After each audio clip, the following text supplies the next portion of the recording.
ನಮಸ್ಕಾರ, ನೀವು ನೋಡ್ತಾ ಇದ್ದೀರಾ ಏಷ್ಯಾನೆಟ್ ಸುವರ್ಣ ನ್ಯೂಸ್. ನಾನು ಅರುಣ್ ಹುಗಾರ್. ಈಗ ಇದುವರೆಗಿನ ಪ್ರಮುಖ ಸುದ್ದಿಗಳ quick round up 30 news.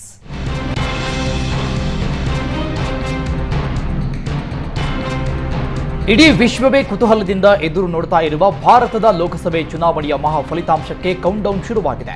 543 Lok Sabha ಕ್ಷೇತ್ರಗಳಿಗೆ 7 ಹಂತಗಳಲ್ಲಿ ಈಗಾಗಲೇ ಮತದಾನವಾಗಿದೆ. ಅಭ್ಯರ್ಥಿಗಳ ಭವಿಷ್ಯ ಮತ ಯಂತ್ರಗಳಲ್ಲಿ ಭದ್ರವಾಗಿದ್ದು, ನಾಳೆ ಬೆಳಗ್ಗೆ 8 ಗಂಟೆಯಿಂದ ಮತ ಎಣಿಕೆ ನಡೆಯಲಿದೆ. ಮತ ಎಣಿಕೆಗೆ ಈಗಾಗಲೇ ಚುನಾವಣಾ ಆಯೋಗ ಎಲ್ಲಾ ರೀತಿಯಲ್ಲೂ ಸಿದ್ಧತೆ ಮಾಡಿಕೊಂಡಿದೆ.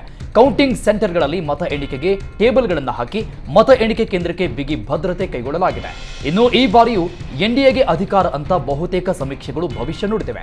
ಆದರೆ ಇಂಡಿಯಾ ಕೂಟದ ನಾಯಕರು ಮಾತ್ರ ಸಮೀಕ್ಷೆ ಸುಳ್ಳಾಗಲಿದೆ ಅಂತ ಹೇಳ್ತಾ ಇದ್ದಾರೆ. ಹೀಗಾಗಿ ನಾಳೆಯ ಫಲಿತಾಂಶ ಭಾರಿ ಕುತೂಹಲ ಹುಟ್ಟಿಸಿದೆ.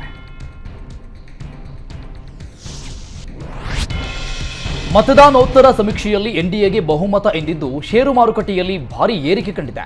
ಎಕ್ಸಿಟ್ ಪೋಲ್ನಲ್ಲಿ ಬಿಜೆಪಿ ಗೆಲುವಿನ ಸೂಚನೆ ಬೆನ್ನಲ್ಲೇ ಸೆನ್ಸೆಕ್ಸ್ ಸೂಚ್ಯಂಕ 2000 ಪಾಯಿಂಟ್ ಏರಿಕೆ ಕಂಡಿದೆ. ನಿಫ್ಟಿ ಸೂಚ್ಯಂಕ 23,000 ಗಡಿ ದಾಟಿದೆ.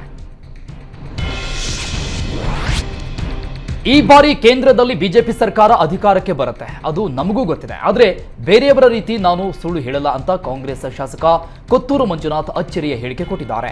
ದೇಶದಲ್ಲಿ ಈ ಬಾರಿ ಬಿಜೆಪಿ ನೇತೃತ್ವದ ಎನ್ಡಿಎ ಅಧಿಕಾರಕ್ಕೇರಲಿದೆ. ಆದರೆ ಮುಂದಿನ ಲೋಕಸಭಾ ಚುನಾವಣೆಯಲ್ಲಿ ಕಾಂಗ್ರೆಸ್ಗೆ ಅಧಿಕಾರ ಖಚಿತ ಅಂತ ಹೇಳಿದ್ದಾರೆ. ಬಿಜೆಪಿ ಪರ ಚುನಾವಣೋತ್ತರ ಸಮೀಕ್ಷೆಗೆ ಸಿಎಂ ಸಿದ್ದರಾಮಯ್ಯ ಪ್ರತಿಕ್ರಿಯಿಸಿದ್ದಾರೆ. ಇದು ಮೋದಿಯವರ ಮಾಧ್ಯಮ ಸಮೀಕ್ಷೆ.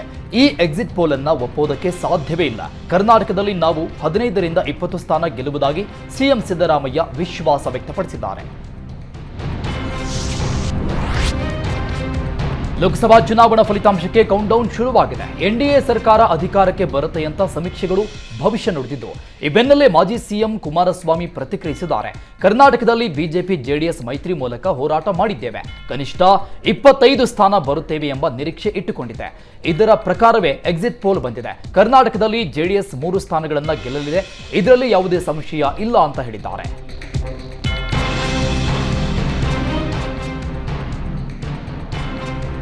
ಮೋದಿ ಮತ್ತೆ ಪ್ರಧಾನಿಯಾಗಲೆಂದು ಚಿಕ್ಕಮಗಳೂರಲ್ಲಿ ಶಂಕರಮಠದಲ್ಲಿ ಬಿಜೆಪಿ ಕಾರ್ಯಕರ್ತರು ಚಂಡಿಕಾ ಯಾಗ ನೆರವೇರಿಸಿದ್ದಾರೆ.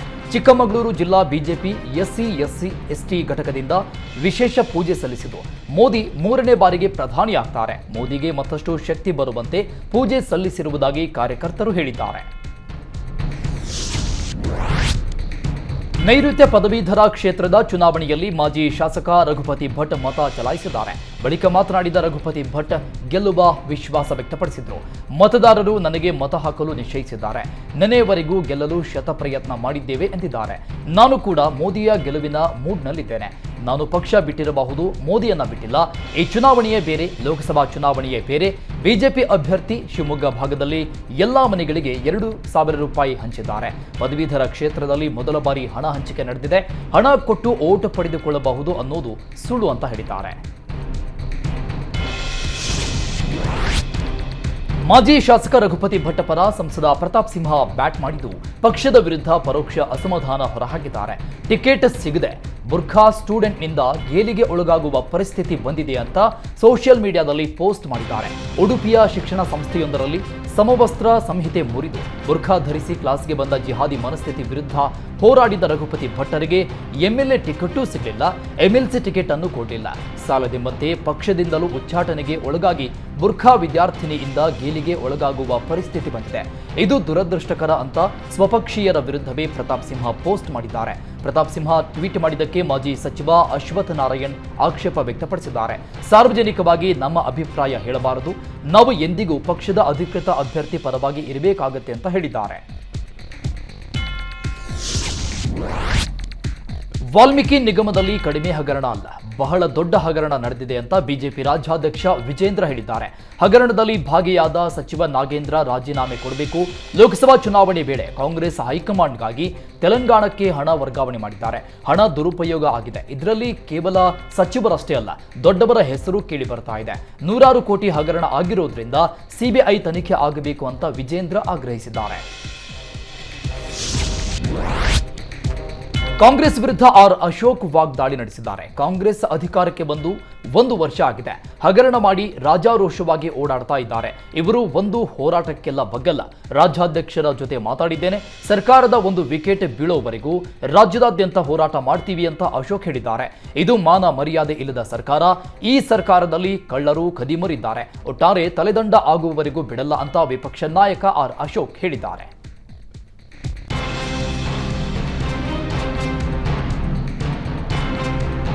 ಲೈಂಗಿಕ ದೌರ್ಜನ್ಯ ಪ್ರಕರಣಕ್ಕೆ ಸಂಬಂಧಪಟ್ಟಂತೆ ಪ್ರಜ್ವಲ್ ರೇವಣ್ಣ ವಿಚಾರಣೆ ಮುಂದುವರೆದಿದೆ. 4ನೇ ದಿನವೂ ಎಸ್ಐಟಿ ವಿಚಾರಣೆ ನಡೆಸಿದ್ದು, ಪ್ರಕರಣದ ಬಗ್ಗೆ ಪ್ರಜ್ವಲ್ ರೇವಣ್ಣ ಅಸಮರ್ಪಕ ಉತ್ತರ ನೀಡಿದ್ದಾರೆ. ವಿಡಿಯೋ ರೆಕಾರ್ಡ್ ಮಾಡಿದ ಮೊಬೈಲ್ ಬಗ್ಗೆ ಬಾಯಿ ಬಿಡದ ಪ್ರಜ್ವಲ್ ರೇವಣ್ಣ ಮೊಬೈಲ್ ನನ್ನ ಬಳಿ ಇಲ್ಲ ಅಂತ ಹೇಳ್ತಾ ಇದ್ದಾರೆ. ಇದೇ ವೇಳೆ ಪ್ರಜ್ವಲ್ ವಾಯ್ಸ್ ಸ್ಯಾಂಪಲ್ ಪಡೆದು ಎಫ್ಎಸ್ಎಲ್ಗೆ ರವಾನಿಸಲು ಸಿದ್ಧತೆ ನಡೆಸಿದ್ದಾರೆ. ವಿಡಿಯೋದಲ್ಲಿರುವ ವಾಯ್ಸ್ ಮತ್ತು ಪ್ರಜ್ವಲ್ ರೇವಣ್ಣ ವಾಯ್ಸ್ ಮ್ಯಾಚ್ ಆಗುತ್ತಾ ಅಂತ ಪರೀಕ್ಷೆ ನಡೆಸಲಾಗುತ್ತೆ. ಆದ್ದರಿಂದ ವಾಯ್ಸ್ ಸ್ಯಾಂಪಲ್ ಸಂಗ್ರಹಿಸಿ ಎಫ್ಎಸ್ಎಲ್ಗೆ ಎಸ್ಐಟಿ ಅಧಿಕಾರಿಗಳು ರವಾನೆ ಮಾಡಲಿದ್ದಾರೆ. ಪ್ರಜ್ವಲ್ ರೇವಣ್ಣ ಬಂಧನ ಹಿನ್ನೆಲೆಯಲ್ಲಿ ಎಸ್ಐಟಿ ಅಧಿಕಾರಿಗಳು ಲೋಕಸಭಾ ಸ್ಪೀಕರ್ಗೆ ಮಾಹಿತಿ ರವಾನಿಸಿದ್ದಾರೆ. ಇಮೇಲ್ ಹಾಗೂ ರೆಸಿಡೆಂಟ್ ಕಮಿಷನರ್ ಕರ್ನಾಟಕ ಭವನದ ಮೂಲಕ ಪತ್ರ ರವಾನಿಸಲಾಗಿದೆ. ಪ್ರಜ್ವಲ್ ರೇವಣ್ಣ ಹಾಲಿ ಸಂಸದರಾಗಿದ್ದು, ಲೈಂಗಿಕ ದೌರ್ಜನ್ಯ ಪ್ರಕರಣದಲ್ಲಿ ಬಂಧಿಸಲಾಗಿದೆ. ಬಂಧನದ ಬಗ್ಗೆ ಲೋಕಸಭಾ ಸ್ಪೀಕರ್ಗೆ ಎಸ್ಐಟಿ ಅಧಿಕಾರಿಗಳು ಮಾಹಿತಿ ಕೊಟ್ಟಿದ್ದಾರೆ. ಸಂತ್ರಸ್ತ ಕಿಡ್ನಾಪ್ ಕೇಸ್ ಸಂಬಂಧ ನಿರೀಕ್ಷಣಾ ಜಾಮೀನು ಕೋರಿ ಭವಾನಿ ರೇವಣ್ಣ ಕೋರ್ಟ್ಗೆ ಅರ್ಜಿ ಸಲ್ಲಿಸಿದ್ದಾರೆ. ಕೋರ್ಟ್ಗೆ ಭವಾನಿ ರೇವಣ್ಣ ಪರ ವಕೀಲರು ಅರ್ಜಿ ಸಲ್ಲಿಸಿದ್ದಾರೆ. ಸೆಷನ್ಸ್ ಕೋರ್ಟ್ ನಿರೀಕ್ಷಣಾ ಜಾಮೀನು ನಿರಾಕರಿಸಿದ್ದು, ಬಂಧನ ಭೀತಿಯಿಂದ ಭವಾನಿ ರೇವಣ್ಣ ಹೈಕೋರ್ಟ್ ಮೆಟ್ಟಿಲೇರಿದ್ದಾರೆ. ಕೇರಳದಲ್ಲಿ ಬಲಿ ಪೂಜೆ ಮಾಡಿಸಲಾಗಿದೆ ಎಂಬ ಡಿಕೆ ಶಿವಕುಮಾರ್ ಹೇಳಿಕೆಗೆ ಕುಮಾರಸ್ವಾಮಿ ಪ್ರತಿಕ್ರಿಯಿಸಿದ್ದಾರೆ. ಆಚಾರವಿಲ್ಲದ ನಾಲಿಗೆ, ನಿನ್ನ ನೀಚ ಬುದ್ಧಿಯ ಬಿಡು ನಾಲಿಗೆ ಎಂಬ ಮಾತು ನೆನಪಾಗುತ್ತೆ. ಉಪಮುಖ್ಯಮಂತ್ರಿ ಸ್ಥಾನದಲ್ಲಿರುವವರು ಹೀಗೆ ಮಾತನಾಡಿದ್ದಾರೆ. ನಮ್ಮ ಕುಟುಂಬ ಮುಗಿಸೋದಕ್ಕೆ 1.5 ತಿಂಗಳಿಂದ ಪ್ರಯತ್ನ ಮಾಡ್ತಾ ಇದ್ದಾರೆ. ಮತ್ತೆ ಇಂಥ ಹೇಳಿಕೆ ಕೊಟ್ಟಿದ್ದಾರೆ. ನಮ್ಮ ಕುಟುಂಬದಲ್ಲಿ ಯಾವತ್ತೂ ಬಲಿ ಕೊಡುವ ಸಂಪ್ರದಾಯ ಇಲ್ಲ. ನಾವು ದೇವಸ್ಥಾನಗಳಿಗೆ ಹೋಗ್ತೇವೆ, ಪೂಜೆ ಮಾಡ್ತೇವೆ. ಅದು ಬಿಟ್ಟು ಕುರಿ, ಕೋಣ, ಹಂದಿ ಬಲಿ ಕೊಡಲ್ಲ. ಅದೆಲ್ಲ ಅವರ ಸಂಸ್ಕೃತಿ. ಆ ರೀತಿಯ ಅಧಿಕಾರ ಪಡೆಯುವುದಾದ್ರೆ ಯಾಕೆ ಕಷ್ಟಪಡಬೇಕು ಅಂತ ಕುಮಾರಸ್ವಾಮಿ ಹೇಳಿಕೆ ಕೊಟ್ಟಿದ್ದಾರೆ. ನಾಗೇಂದ್ರ ಸಿಎಂಗೆ ಬೆದರಿಕೆಯೊಡ್ಡಿದ್ದಾರೆ ಎಂಬ ಆರೋಪಕ್ಕೆ ಸಿಎಂ ಸಿದ್ದರಾಮಯ್ಯ ಪ್ರತಿಕ್ರಿಯಿಸಿದ್ದಾರೆ. ನನಗೆ ಯಾವ ಬೆದರಿಕೆಯನ್ನು ಹಾಕಿಲ್ಲ. ನಾವು ನಾಗೇಂದ್ರ ರಾಜೀನಾಮೆಯನ್ನು ಕೇಳಿಲ್ಲ. ಎಸ್ಐಟಿ ಇನ್ನೂ ವರದಿ ಕೊಟ್ಟಿಲ್ಲ. ನಾಗೇಂದ್ರ ಬಳಿ ಯಾವುದೇ ವಿವರಣೆಯನ್ನು ಕೇಳಿಲ್ಲ ಅಂತಿದ್ದಾರೆ. ನಾಗೇಂದ್ರ ರಾಜೀನಾಮೆಗೆ ಗಡುವು ನೀಡಲು ಬಿಜೆಪಿಯವರು ಯಾರು ಎಂದು ಪ್ರಶ್ನಿಸಿದ ಸಿಎಂ, ವಿಪಕ್ಷ ಇರುವುದು ಹೋರಾಟ ಮಾಡಲಿ ಬಿಡಿ ಅಂತ ಹೇಳಿದ್ದಾರೆ.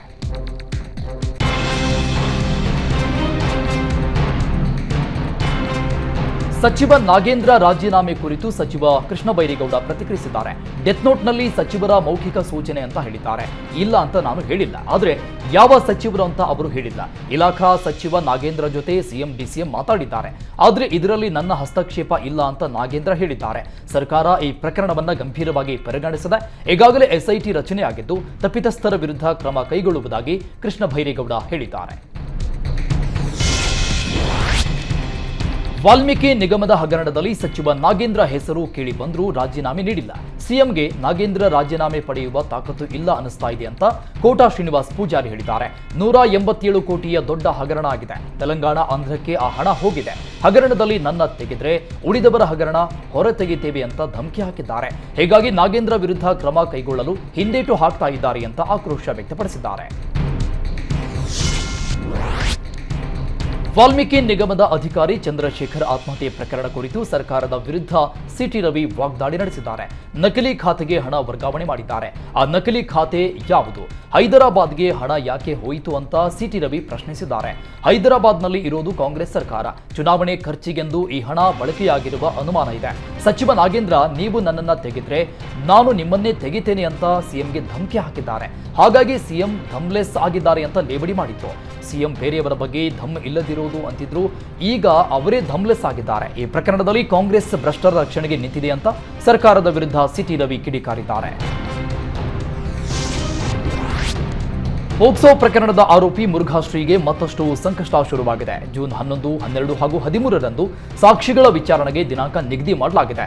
ಇವತ್ತು ಮುರುಘಾಶ್ರೀ ಕೋರ್ಟ್ಗೆ ಹಾಜರುಪಡಿಸಲಾಗಿತ್ತು. ವಿಚಾರಣೆ ನಡೆಸಿದ 2ನೇ ಅಪರ ಜಿಲ್ಲಾ ಮತ್ತು ಸತ್ರ ನ್ಯಾಯಾಲಯ ಪೋಕ್ಸೋ ಕೇಸ್ ಸಾಕ್ಷಿಗಳ ವಿಚಾರಣೆಗೆ ದಿನಾಂಕ ನಿಗದಿ ಮಾಡಿದೆ. ಅಪ್ರಾಪ್ತ ಬಾಲಕನೊಬ್ಬ ವ್ಯಕ್ತಿಯ ಮೇಲೆ ಮಚ್ಚಿನಿಂದ ಹಲ್ಲೆ ಮಾಡಿದ ಘಟನೆ ಶಿವಮೊಗ್ಗದ ಟಿಪ್ಪು ನಗರದಲ್ಲಿ ನಡೆದಿದೆ.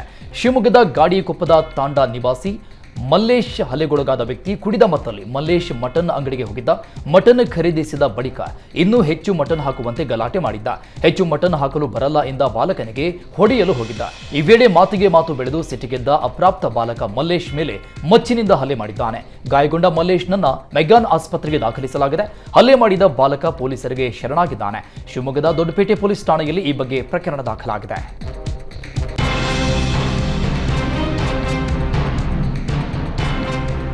ಅಭಿವೃದ್ಧಿ ನೆಪದಲ್ಲಿ ಮರಗಳ ಮಾರಣ ಹೋಮ ನಡೀತಾ ಇದೆ. ವಿಜಯಪುರ ಜಿಲ್ಲೆಯ ಕೊಲ್ಹಾರ ತಾಲೂಕಿನ ತೆಲಗಿ ಗ್ರಾಮದಲ್ಲಿ ಸರ್ಕಾರಿ ಶಾಲೆಯ ಆವರಣದಲ್ಲಿನ ಮರಗಳನ್ನು ಕಡಿಯಲಾಗಿದೆ.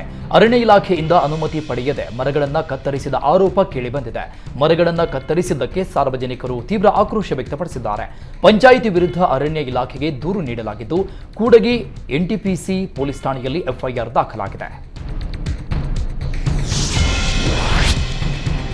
ಬೆಂಗಳೂರಲ್ಲಿ ರೋಡ್ ರೇಜ್ ಪ್ರಕರಣ ದಿನೇ ದಿನೇ ಹೆಚ್ಚಾಗ್ತಾ ಇದೆ. ಮಹದೇವಪುರದ ವಿಬ್ಗಯಾರ್ ಹೈಸ್ಕೂಲ್ ಬಳಿ ದೀಪಕ್ ಜೈನ್ ಎಂಬುವವರು ಕಾರಿನಲ್ಲಿ ತೆರಳುತ್ತಾ ಇದ್ರು. ಈ ವೇಳೆ ಕಿಡಿಗೇಡಿಗಳು ಕಾರು ಚೇಸ್ ಮಾಡಿಕೊಂಡು ಹೋಗಿ ಅಡ್ಡಗಟ್ಟಿದ್ದಲ್ಲದೆ ಕಾರು ಅಡ್ಡ ಹಾಕಿ ಕಲ್ಲಿನಿಂದ ಜಜ್ಜಿ ಕಾರು ಜಖ ಮಾಡಿದ್ದಾರೆ. ಕಿಡಿಗೇಡಿಯ ಕೃತ್ಯ ಕಾರಿನ ಡ್ಯಾಶ್ ಕ್ಯಾಮೆರಾದಲ್ಲಿ ಸೆರೆಯಾಗಿದೆ. ಈ ಬಗ್ಗೆ ದೀಪಕ್ ಜೈನ್ ಪೊಲೀಸರಿಗೆ ದೂರು ಕೊಟ್ಟಿದ್ದಾರೆ. ಮುಂಗಾರು ಎಂಟ್ರಿಯಾದ ಮೊದಲ ದಿನವೇ ಮಳೆ ಅವಾಂತರ ಜೋರಾಗಿದೆ. ಭಾರೀ ಮಳೆ ಗಾಳಿಗೆ ಬೆಂಗಳೂರು ಜನ ಹೈರಾಣಾಗಿದ್ದಾರೆ.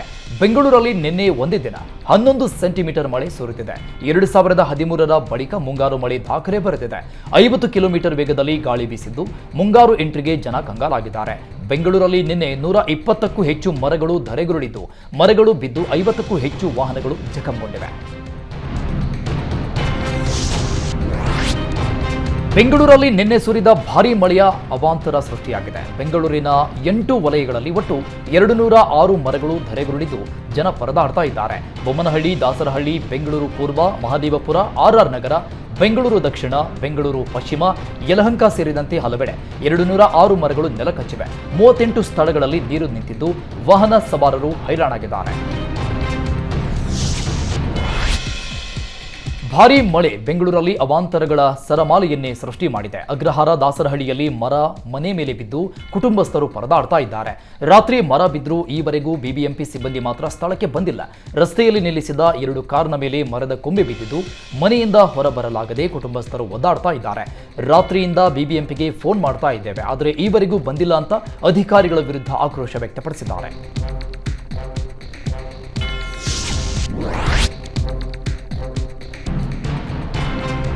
ಯಾದಗಿರಿ ಜಿಲ್ಲೆಯಾದ್ಯಂತ ಭಾರೀ ಮಳೆ ಸುರಿತಾ ಇದೆ. ನಿನ್ನೆ ಸಂಜೆಯಿಂದ ಮಳೆ ಆರಂಭ ಆಗಿದ್ದು ಇಡೀ ಯಾದಗಿರಿ ನಗರದಲ್ಲಿ ತಂಪಾದ ವಾತಾವರಣ ಸೃಷ್ಟಿಯಾಗಿದೆ. ಉತ್ತಮ ಮಳೆಯಿಂದ ರೈತರ ಮೊಗದಲ್ಲಿ ಮಂದಹಾಸ ಮೂಡಿದೆ. ಈಗಾಗಲೇ ಬಿತ್ತನೆ ಕಾರ್ಯ ಶುರುವಾಗಿದ್ದು ನಿನ್ನೆಯಿಂದ ಸುರಿತಾ ಇರುವ ಮಳೆಗೆ ರೈತರು ಸಂತಸ ವ್ಯಕ್ತಪಡಿಸಿದ್ದಾರೆ.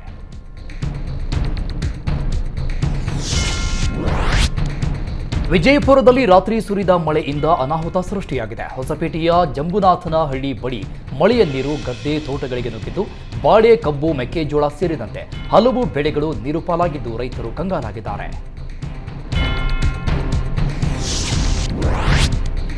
ಕೊಪ್ಪಳದ ಗಣೇಶ ನಗರದಲ್ಲಿ ಮಳೆಯ ಅನಾಹುತ ಮುಂದುವರೆದಿದೆ. ಅಸಮರ್ಪಕ ಚರಂಡಿ ವ್ಯವಸ್ಥೆಯಿಂದಾಗಿ ಮನೆಗಳ ಮುಂದೆಯೇ ರಭಸವಾಗಿ ನೀರು ಹರಿತಾ ಇದೆ. ಮಳೆ ನೀರಿಂದ ಸ್ಥಳೀಯ ನಿವಾಸಿಗಳು ತೊಂದರೆ ಅನುಭವಿಸ್ತಾ ಇದ್ದಾರೆ.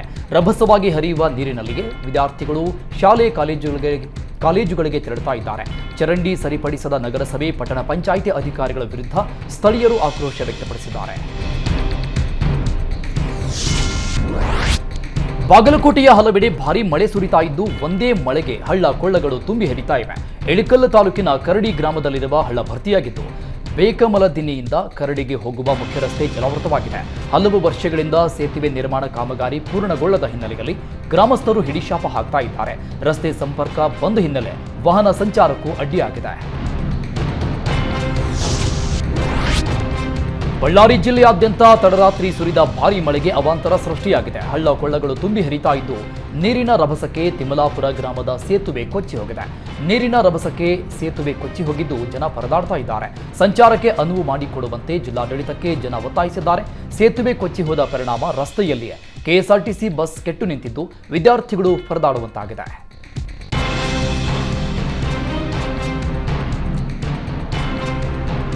ರಾಯಚೂರು ನಗರದಲ್ಲಿ ಗುಡುಗು ಮಿಂಚು ಸಹಿತ ಭಾರೀ ಮಳೆ ಸುರಿತಾ ಇದೆ. ಮಳೆಯಿಂದಾಗಿ ಇಡೀ ರಾಯಚೂರು ನಗರದಲ್ಲಿ ವಾತಾವರಣ ತಂಪಾಗಿದೆ. ರಾಯಚೂರು ನಗರದಲ್ಲಿ ವಿದ್ಯುತ್ ವ್ಯತ್ಯಯವಾಗಿದ್ದು ರಾತ್ರಿ ಇಡೀ ಕರೆಂಟ್ ಇಲ್ಲದೆ ಜನ ಕಾಲ ಕಳೆದಿದ್ದಾರೆ. ಕರೆಂಟ್ ದುರಸ್ತಿಪಡಿಸಿದ ಜೆಸ್ಕಾಂ ಅಧಿಕಾರಿಗಳ ವಿರುದ್ಧ ಜನ ಆಕ್ರೋಶ ವ್ಯಕ್ತಪಡಿಸಿದ್ದಾರೆ.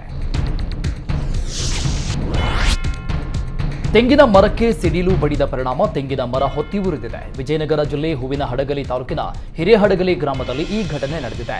ಸಿಡಿಲಿನ ಆರ್ಭಟಕ್ಕೆ ಇಡೀ ತೆಂಗಿನ ಮರ ಹೊತ್ತಿ ಉರಿದಿದ್ದು ಅಗ್ನಿಶಾಮಕ ಸಿಬ್ಬಂದಿ ಬೆಂಕಿ ನಂದಿಸಿದ್ದಾರೆ.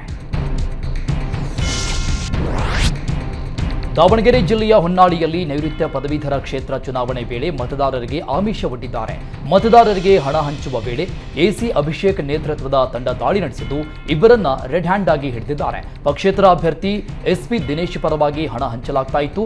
ದಾಳಿ ವೇಳೆ 30,000 ಹಣ ಜಪ್ತಿ ಮಾಡಿ ಪಕ್ಷೇತರ ಅಭ್ಯರ್ಥಿ ಬ್ಯಾಡ್ಜ್ ವಶಪಡಿಸಿಕೊಂಡಿದ್ದಾರೆ. ಶಶಿಕಲಾ ಹಾಗೂ ವೀರೇಶ್ ಎಂಬುವರನ್ನ ವಶಕ್ಕೆ ಪಡೆದು ವಿಚಾರಣೆ ನಡೆಸ್ತಾ ಇದ್ದಾರೆ.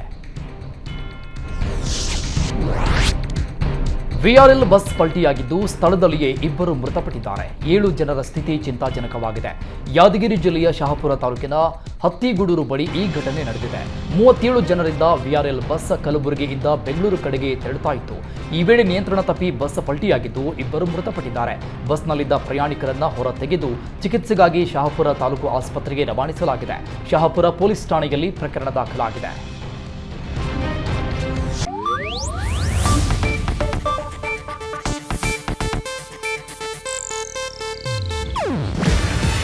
ಇದು ಏಷ್ಯಾನೆಟ್ ನ್ಯೂಸ್ ನೆಟ್ವರ್ಕ್ ಪ್ರಸ್ತುತಿ. ನೀವು ನೋಡ್ತಿದ್ದೀರಾ ಏಷ್ಯಾನೆಟ್ ಸುವರ್ಣ ನ್ಯೂಸ್.